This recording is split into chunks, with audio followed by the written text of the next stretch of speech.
hovlimga bir yigit keldilar. Ko'chada tursam, qora aka iltimos, men sizga aytib beradigan 3-4 ta narsam bor.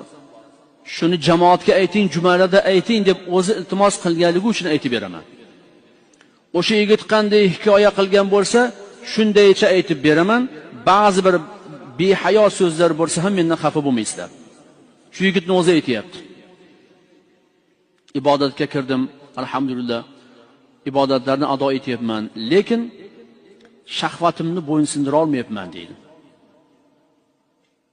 Bir kun ko'chada turibman, bir ayol kelib qoldi. Juda ham go'zal ayol ekan deydi. Haliginga shunaqangi tikildim, shunday qaradim, shu tesh vorsamu butun badanini ko'rsam degan maqsad keldi hayolimga deyapti. Yeb qo'ygudek bo'lib shunday qaradim, o'zi qanday hikoya qilgan bo'lsa shunday aytayapman. Kerak bo'lsa deydi, shu ichki kiyimlarigacha hozir ko'rsamidi deb havas qilib turibman deydi. Dod deb shuni ko'rsamidi deb turibman deydi. Bir yerda taksi kelib to'xtadi, taksiga chiqib ketdi ayol deydi. Ha, esiz-a. Shu ayolni bir ko'rishim kerak edi deb hayolimdan o'tdi deydi. Hech o'zim yig'ishtirib ola olmadim deyapti. Oradan bir ozgina o'tib ayolim kelish kerak edi deydi. Ayolim taksida keldi deydi. Mashinadan shundoq tushdi-da, dadasi hech umrimda bo'lmagan bir ish bo'ldi-da, sharmanda bo'ldim-da debdi. Nima bo'lding desa?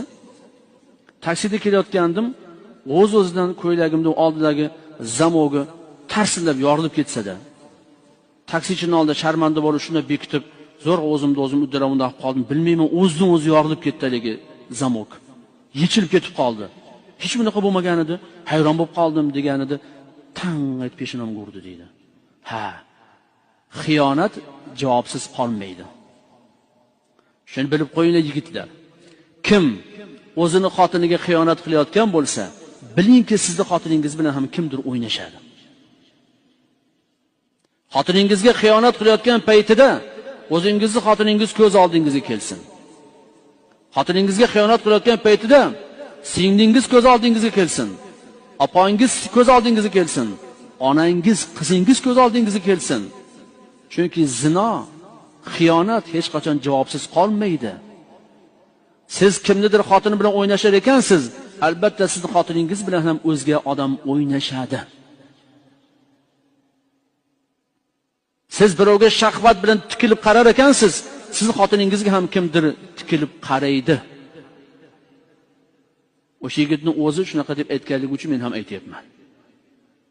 Dod deb tavba qildim deydi. Ayting shuni qora aka.